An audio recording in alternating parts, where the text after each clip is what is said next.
Hello everyone, welcome back to this video.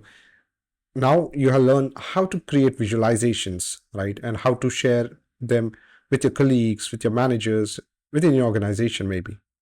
So now as a next step, we're going to take one more step ahead wherein we will learn how to use Power Query, and it would be limited to basic things which you would usually gonna use.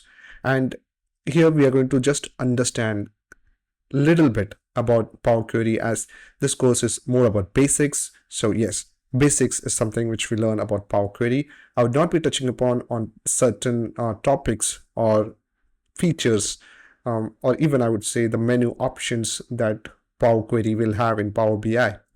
So said that, let's discuss about Power Query. Now on the slide that you see, you can see that usually what we do first thing is we need to load data.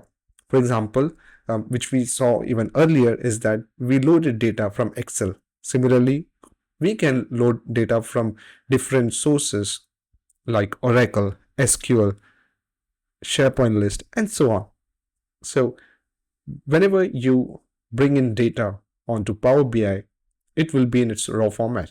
It means that whatever columns and information that the source data had, it will come and flow as it is, right? Once it's loaded, you have the option to transform data. If you don't want to use it as it is, if you want to do some changes, like remove some columns, maybe split a column, add new columns, remove rows, and so on, you can do that. And many more things that we would definitely see in the following videos, how to do those.